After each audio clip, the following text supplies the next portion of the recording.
Jesús Callejo, crononauta, marco incomparable, ¿eh? Nos vamos superando, tú lo has dicho. Es que es una pasada, ¿eh? Qué lugar. Digo, ya entiendo por qué lo llaman la Casa Roja. Nada más llegar ya salta a la vista y sobre todo, no solo por el continente, sino por el contenido. Una preciosidad de museo, en un lugar encantador, en una isla bonita, en La Palma, y con cantidad de historias, de leyendas, de personajes para desgranar y para poner en valor, ¿no? Y yo creo que además es más que necesario porque desde luego la isla se lo merece. Estaba haciéndome la foto de selfie que nos hacemos siempre en todas las es salidas. Una tradición, es una tradición, claro que sí. Y estaba pensando, ¿no? El color rojo es el dominante en pequeños detalles, ¿no? Porque las paredes son blancas, tanto en la escalera principal como en la primera planta donde estamos. Pero esos cortinajes, esas nerviaciones, ¿no? de la madera también oscura, el piano que tenemos detrás, ¿no? Que si lo pilla Elton John aquí nos hace un concierto improvisado, ¿no?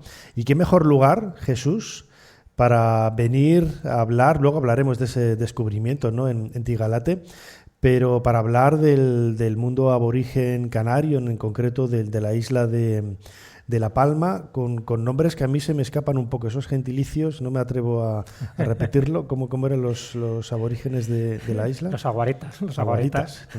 O benajuaritas, porque benajuare era un poco el nombre autóctono que tenía la isla de La Palma, y además dividida en 12 cantones, en 12 bandos, como realmente se llamarían, o 12 señoríos, y dos de ellos era Tigalate, y el otro es Aceró, y en Aceró vivía y reinaba al personaje al que nos vamos a referir en este cronovisor, que es Tanausú. Se puede decir que era el último palmero libre antes de que fuera conquistada la isla. Como sabes, las islas tuvieron como dos fases de conquista. Por una parte, la conquista señorial, la conquista normanda de Jean de Betancourt, que fue a principios del siglo XV, y luego quedaban tres islas ahí muy reaccionarias, ¿no? a todo este tipo de vasallaje castellano, que era pues ni más ni menos que Gran Canaria, que era La Palma y que era Tenerife. Y entonces ahí entramos ya en ese final del siglo XV, donde Tanausú, precisamente haciéndose fuerte en este lugar, además él conocía perfectamente la orografía de La Palma, y Alonso Fernández de Lugo, que era el capitán que había sido destinado por los Reyes Católicos para conquistar estas islas, pues es el que intenta hacer todos los tejemanejes, todas las traiciones, todos los pactos posibles con esos 12 cantones o esos 12 bandos. Al final consigue la mayoría por dinero y por una serie de beneplácitos que consigue con esos señores, con esos, vamos a llamarles reyes, capitanes, menceis, pero Tanausú era duro de pelar.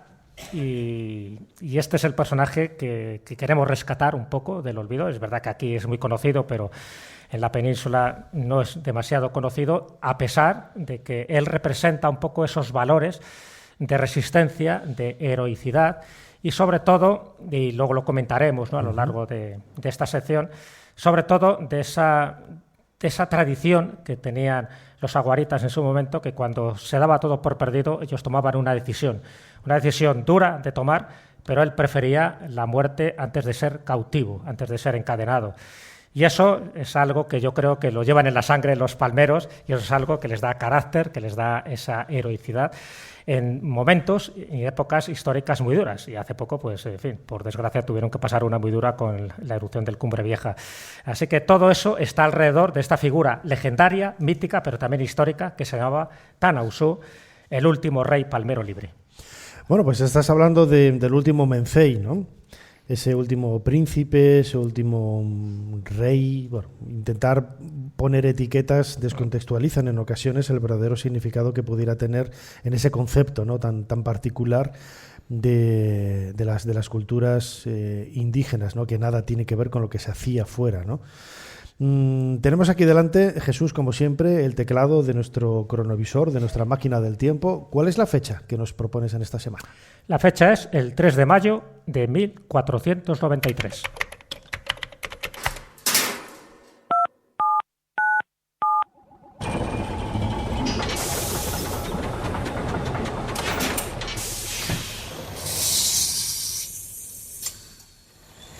Adelante, pasen. Jesús Callejo les está esperando junto al cronovisor.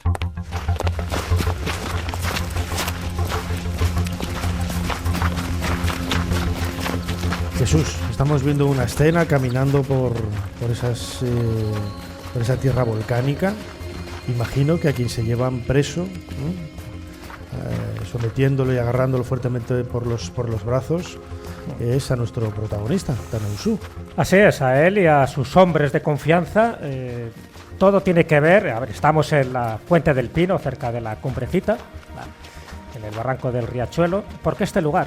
Porque este lugar es un lugar sagrado para los aguaritas, porque se pensaba que este era un lugar seguro también para Tanausú y sus hombres. Era una especie de negociación de paz, en fin, ya había habido varios encontronazos y había que conseguir algún tipo de acuerdo para mejorar las condiciones de los aborígenes y, por supuesto, pues que los conquistadores también tuvieran sus pequeños tesoros. Pero lo que no sabía, o sí lo intuía posiblemente Tanausú, es que Juan de la Palma, que es un pariente, estamos aquí un poco visualizando la escena, donde él es el que se encarga de entablar esta especie de negociación de paz, es el mediador. Además lo hacen en la Fuente del Pino por dos razones. Primero, la fuente, por el agua, es decir, el agua era bien preciado para los isleños, y el pino porque posiblemente fuera un pino sagrado, un pino donde se hacían reuniones, donde se hacían celebraciones, en fin, era un lugar donde se supone que estaban acogidos por el beneplácito de los dioses. Pero, y aquí está la historia,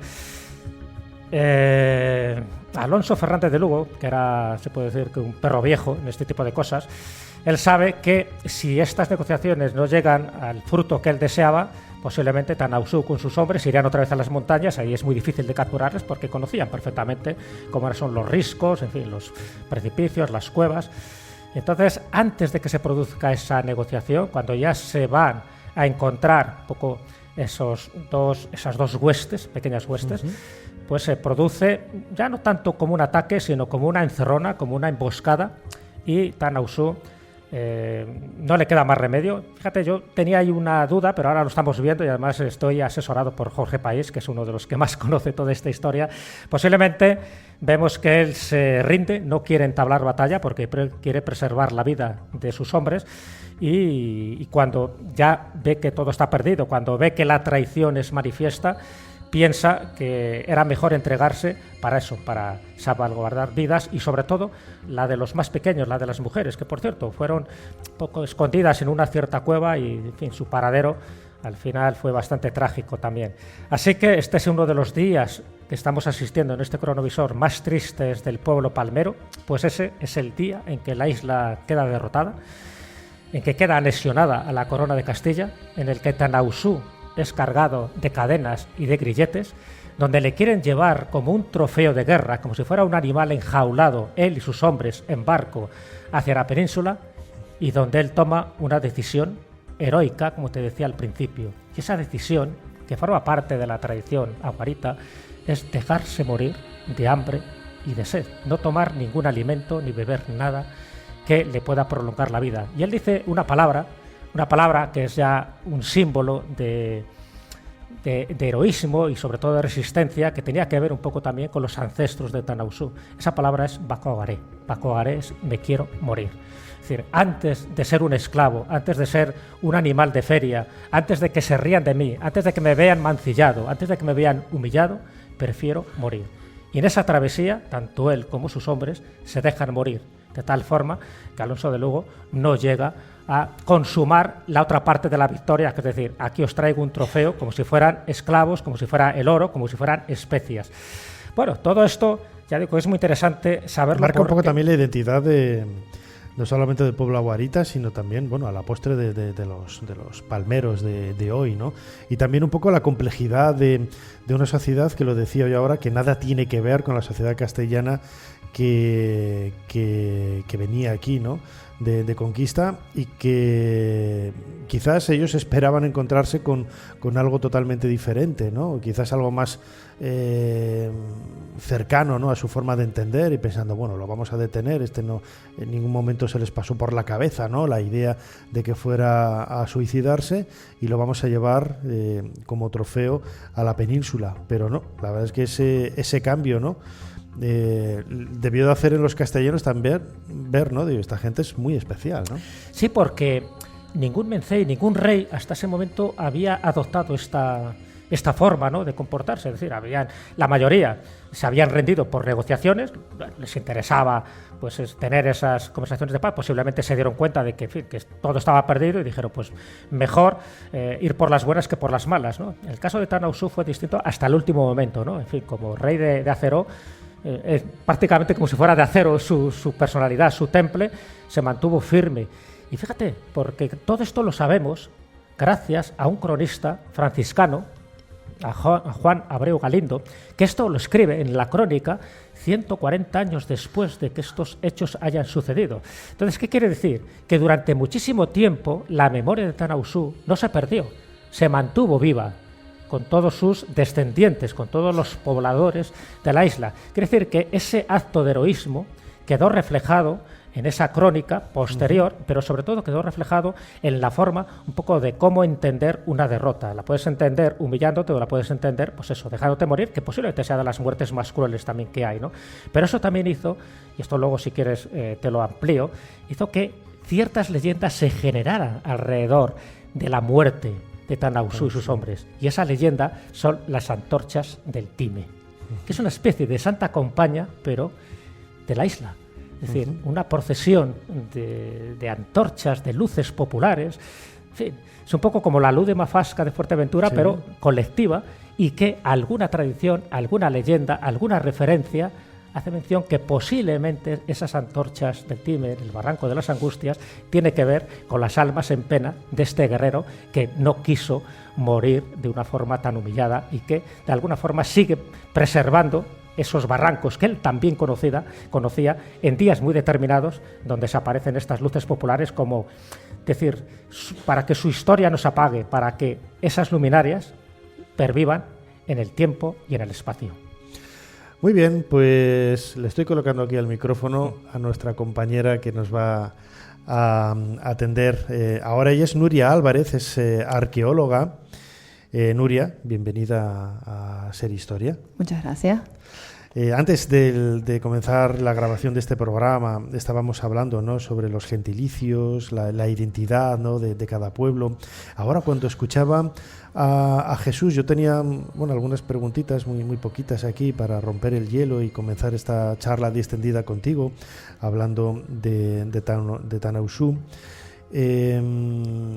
Claro, la idea del suicidio me venía a la cabeza. Acuérdate, Jesús, en Tenerife hicimos hace unos años un programa también y donde se mencionó las fuentes, ¿no? Hablaban de esos suicidios casi rituales, ¿no?, que se dejaban caer por algunos precipicios, que, pues el concepto de la muerte, Nuria, es completamente distinto a otras culturas, ¿no?, y que marca también un poco la identidad de los indígenas, de los protopalmeros, ¿no? Sí, efectivamente. El concepto de la vida y la muerte, yo creo que en estas poblaciones estaba muy unido, estaba muy de la mano. Y eso lo podemos ver también registrado en diferentes yacimientos arqueológicos. Nosotros, cuando estudiamos los yacimientos arqueológicos, vemos que el poblado, que es el lugar de la vida, está pegado al lugar de la muerte. Con lo cual hay un vínculo. Para ellos la muerte, yo creo que era parte de la vida. Tana Usú era un mencey. ¿Cómo podríamos definir un mencey?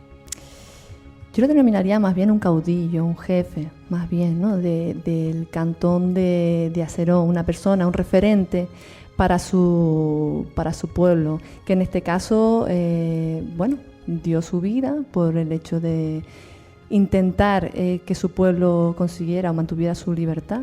Entonces yo lo vería más bien como un referente para la población. Pero tenía poder, es decir, él decidía, él gobernaba. Sí, seguramente es un señor y como tal tendría su autoridad. Como una especie de jefe tribal al que se le consulta. Efectivamente, sí. Y además no solamente tendría incluso un vínculo con los demás jefes de los demás cantones, así lo señala las fuentes etnohistóricas, que había un vínculo con los otros cantones, sus tíos, sus primos, eran todos como una familia, un clan, los que gobernaban. Antes comentaba, ¿no?, esa famosa palabra, famosa, claro, dentro de lo que es la isla, pero evidentemente él no se la inventa, ¿no?, el Bacoaré. Sí me gustaría que nos comentaras cuál era la tradición que había antes cuando alguien pronunciaba esa frase y creo que se alejaba del mundanal ruido para morir en silencio. ¿Cómo consistía? Sí, vamos a ver, la información que tenemos por la fuente histórica, la más fiable es Fray Abreu Galindo, el cual señala que cuando la persona estaba enferma o ya no se encontraba bien como para seguir viviendo, él o ella se encerraba en una cueva voluntariamente, en la que llevaría pues su gánigo, su cuenco, a lo mejor con algún tipo de alimento, que duraría lo que duraría en todo caso si lo usara, y se acostaría sobre unos pellejos de piel, porque consideraban para La Palma que tocar el suelo era algo impuro, con lo cual tendrían que acostarse sobre algún tipo de cama vegetal o de piel, y después le sellarían la puerta, por lo que la persona no podría salir, se dejaría morir dentro de la cueva. De hambre y de sed, tal y como hizo Tahuantinsuyo, así que ya era una tradición asentada, ¿no? en la cultura. No es, sí. Qué curioso, no es algo que improvisara de una forma, ¿no? No, para nada. Por eso digo que en el fondo él era un poco heredero de una tradición que él luego también mantuvo y reafirmó, ¿no? con esta muerte. Y contaba pero también... Espera, es que yo estaba flipando ahora. Estaba pensando que hay que ponerse un poco en la mente de la gente de la época. Pero ¿cómo que mi primo, mi padre, mi tío se cierran en una cueva y el resto de la familia se queda de brazos cruzados? Claro, ese es el presentismo, ¿no? O sea, el que hay que eludir siempre, ¿no? Intentar explicar estas cosas con las ideas de ahora, y hay que meterse en la cabeza de los aguaritas de aquella época, en el siglo XV, para poder entender estas tradiciones. Claro, efectivamente, y además si quedó registrado en las fuentes etnohistóricas era porque durante 140 años esa información se transmitió de forma oral, con lo cual es algo importante para la comunidad y algo bastante inculcado dentro de esa sociedad. Uh-huh. Siempre me ha llamado la atención el nombre de Tanausú. Sé que también a ti te gusta la etimología, igual que a mí, buscar un poco los orígenes. Y una de las cosas que comenta, ¿no? Dice que procedía un poco de la palabra, vendría del tamazig, ¿no? De ver, que sería algo como el obstinado, el terco. ¿Sabemos algo un poco de por qué ese nombre? No, yo no sabría enfocar el motivo. Sé que hay diferentes Desde luego terco y obstinado. Sí lo era. Desde luego que sí lo era. Acabó ganando la partida. Vamos. Sí, aparecen diferentes fuentes nombrados, pues Tanausú, Atanausú, pero exactamente el término, bueno, pues no. Comentaba también las leyendas que se generan alrededor de un personaje mítico como él. Y una de las leyendas que a mí me llamó la atención, en fin, yo soy un poco un investigador de esas tradiciones y sé que cada leyenda tiene un pozo de realidad. Entonces estas antorchas del Time, en algún caso la han asociado a él, en otros casos tiene otras cosas que ver, con las almas en pena, en fin, muy cristianizado también todo.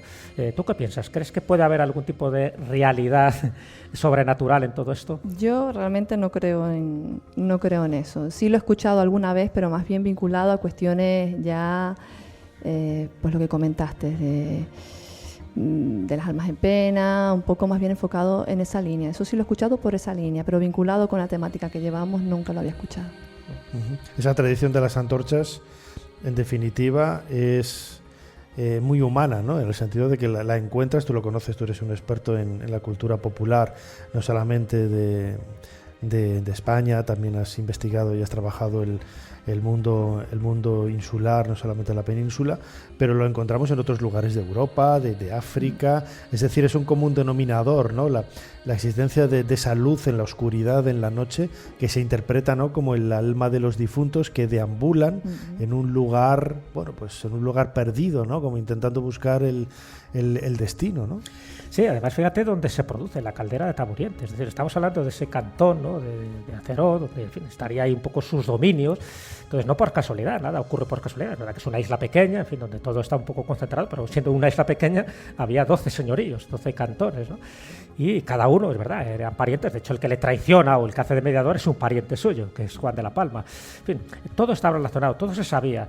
Pero lo que llama un poco la atención, a diferencia, por ejemplo, de otras islas, cuando son conquistadas en esta pequeña fase, ¿no? o en esta inicial fase de la conquista, cuando hablaba de los normandos, cuando se conquista pues, el Lanzarote, por ejemplo, el sistema es muy distinto. Entonces, lo que me gustaría preguntarte, Nuria, es si la orografía tenía mucho que ver o tenía que ver también las intenciones del capitán de turno, el que tenía que llegar aquí. Al principio lo que llegaban era para conseguir oro, para conseguir hacer relaciones más bien comerciales, pero no tanto para anexionarse los territorios o una corona determinada. Ya te digo, esa es la etapa ya de los reyes católicos, donde, fíjate, además en qué momento se está produciendo, alrededor de 1492, donde se ha conquistado ya Granada, el 2 de enero, donde estamos a punto de descubrir América, donde se publica la gramática castellana de Nebrija. Es decir, es un momento histórico donde se dan muchas cosas y consideran que esa parte del archipiélago canario había que conquistarlo. ¿Tú crees que influyó mucho que Alonso de Lugo tuviera esa especie de beligerancia por la orografía e intentar conquistar Manu Militari? ¿O sencillamente lo que iba buscando? Bueno, creo que no sé si se acordaron, 700.000 maravedíes, ¿no? Sí, si lo efectivamente. Al final, ¿él venía por el dinero, venía por la gloria o sencillamente sabía que era más fácil de lo que se imaginaba? Yo creo que venía un poco por todo. Venía por la gloria, el prestigio que podía conseguir, el conquistar una isla para la corona, pues eso le daría también prestigio, por el dinero, y después también yo creo que pensaría que sería fácil. Pero claramente... No lo fue, ¿no? No, No lo fue. Entrar al interior de la caldera, lo que implica, no conoces el terreno, entrar con el equipo que llevarían ellos, ¿no? También las vestimentas que llevarían, que no creo que fuera cómoda ni fácil de llevar. De hecho, creo que se comenta en las crónicas que no hubo un momento puntual que tuvieron que llevar a Alonso Fernández de Lugo, ayudarlo a caminar, porque la orografía era bastante complicada. ¿Vale? Entonces yo creo que eso también influye. ¿Y qué hay del romance que tuvo Tanausu? Hay una leyenda también ahí que habla de Acerina, pero yo no sé hasta qué punto puede ser real eso. No, las fuentes históricas no nombran a Acerina. No nombran a Acerina, qué pena, porque siempre falta como su partener femenina en este caso. No, es verdad que es una leyenda bastante bonita en la que vemos la figura de Maya Antiguo y bueno, y Tanausu también, pues luchando por el amor de Acerina. Pero bueno, eso no está recogido en las fuentes históricas, verídicas. Es una leyenda. Nos hemos cargado la muy parte bonita. romántica. Bueno, no, pero fíjate, el hecho de que se añade, ¿no? El hecho de que se añada ese apéndice, ¿no? Como un bonus track de la biografía de Tanausu es quizás pues para, como sucede con la vida de Jesús, ¿no? Entre comillas, saltando todas las distancias y poniendo todas las comillas del mundo, ¿no? Cuando se desconoce la biografía de una persona, de alguien, de un héroe casi divinizado, lo que hay que hacer es, bueno, pues cubrir esas lagunas, ¿no?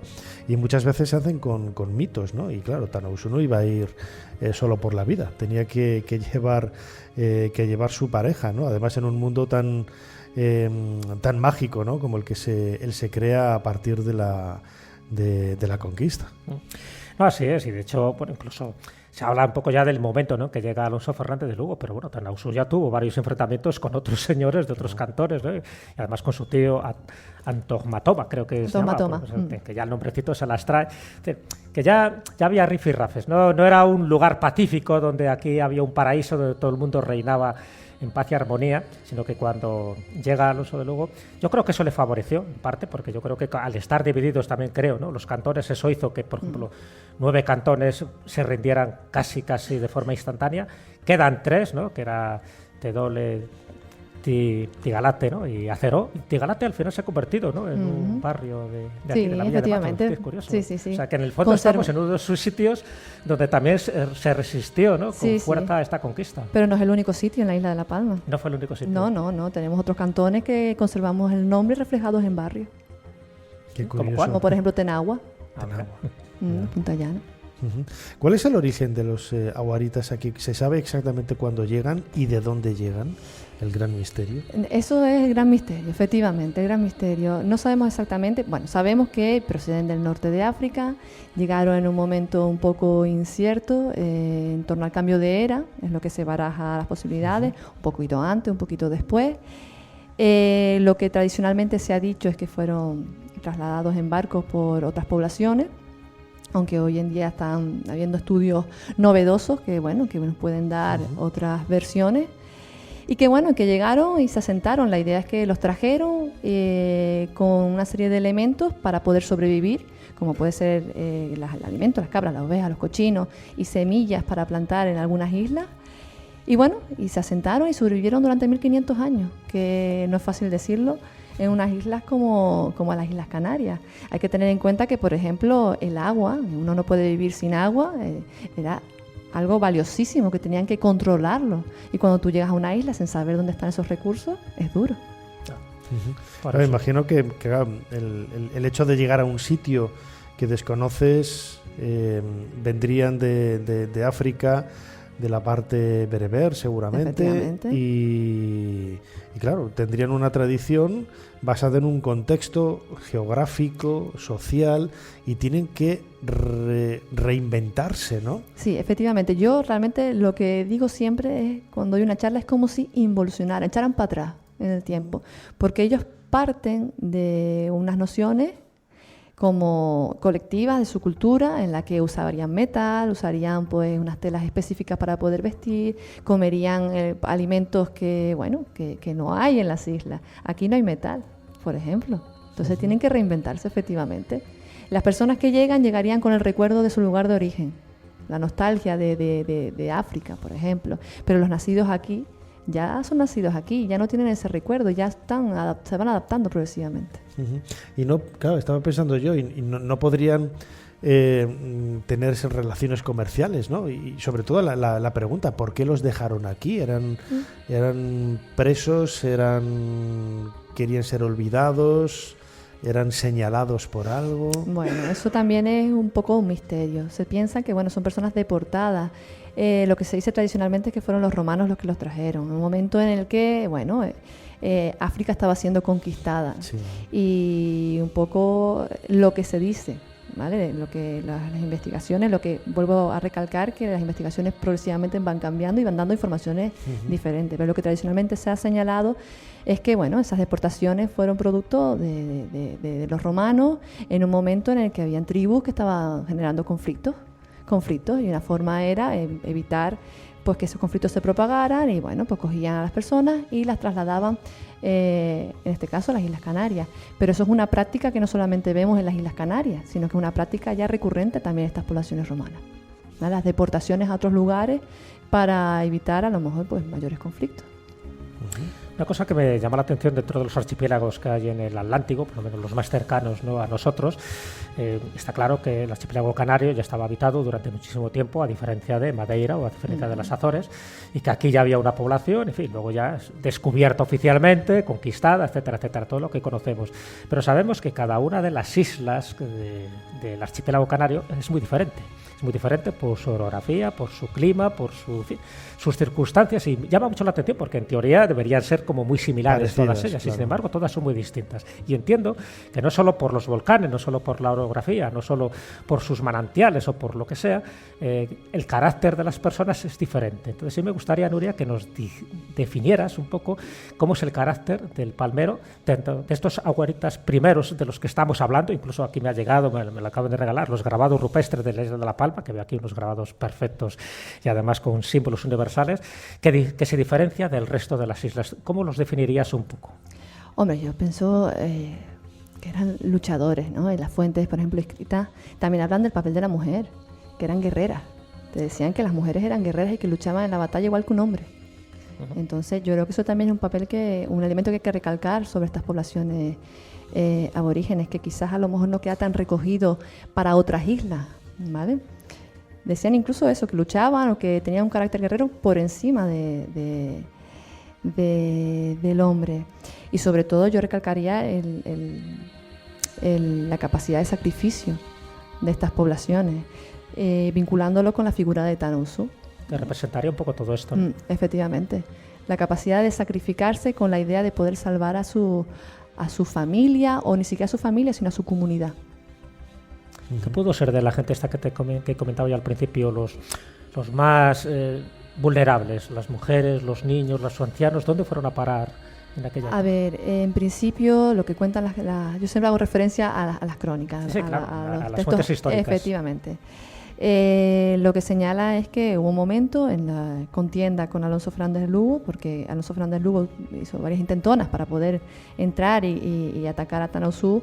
Él lo que señaló, lo que dijo fue que las mujeres, los niños, los ancianos se trasladaran a unas cuevas localizadas en la cumbre, ¿vale?